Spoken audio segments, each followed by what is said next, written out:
Hey everybody, Jay Boone down here at Emerald City Guitars for yet another pick of the day. Today I got a really special guitar. So this is a very early of the earliest Gibson Les Paul Customs. So this is a late 1953, which is when this was introduced in the line. And the story goes that Les wanted a little fancier looking instrument and he kind of wanted a tuxedo look. So thus the black or ebony finish, the cool big block mother of pearl inlays, just kind of gives it that very distinguished look.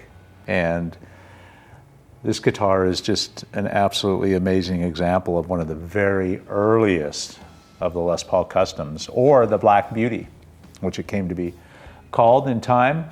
So as I mentioned before, it features the big block inlays, the bound neck, the split diamond logo on the headstock, which they took from the Super 400 logo, which was the top of the line model for Gibson during that time. And of course you can see all the triple binding on the body and around the headstock, beautifully aged and yellowed, and the truss rod cover cap here that states Les Paul Custom. So this era, they were using a mahogany body and top on these guitars, mahogany neck, and an ebony board, which is kind of a departure from the early gold tops. This is a very early model that does not have a serial number. They didn't start doing that till the next year. And this baby here comes to us in 100% original condition. The frets are very low. That was one of the features on this Black Beauty. They deemed it the fretless wonder. So unlike the counterpart gold top, these frets are just like super low and indeed does feel like a fretless guitar almost.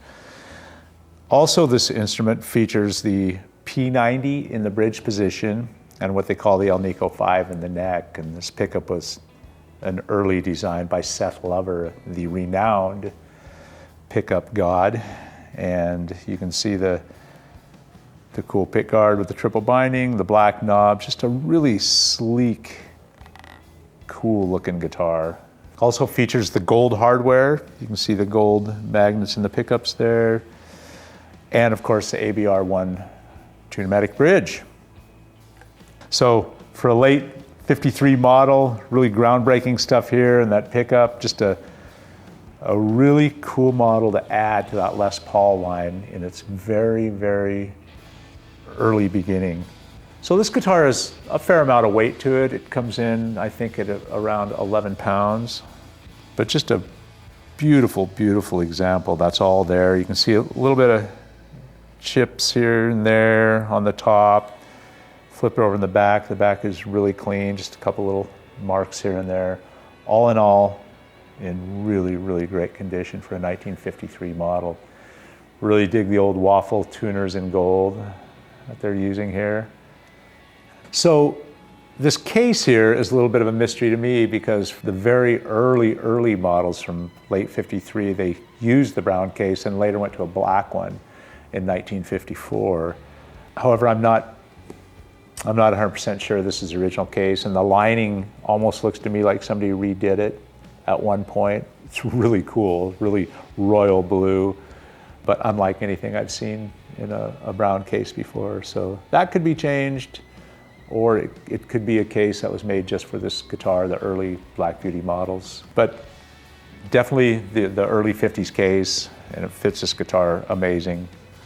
So today we're gonna have this guitar demoed by a rising young guitarist in the Northwest named Nick Mardon, and Nick's a fabulous player. I met him in my shop when he was, I think, 16, and he's all of 19 now. Great player. Gonna have him demo this guitar today through this Dr Z Maz Senior reverb head through a vintage early 60s blonde 212 cabinet. And it sounds fantastic. I heard him in there warming up with it, so I'm really looking forward to hearing Nick Mardon play this guitar through this amp. So without further delay, I'm going to turn it over to Nick and let him do his thing.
So there you have it, folks. My pick of the day, an original, very, very early, late 1953 Gibson Les Paul Custom, running through a Dr. Z Maz Senior reverb head and a vintage blonde early 60s 212 Fender cab. Thanks so much for tuning in, and we'll see you next time.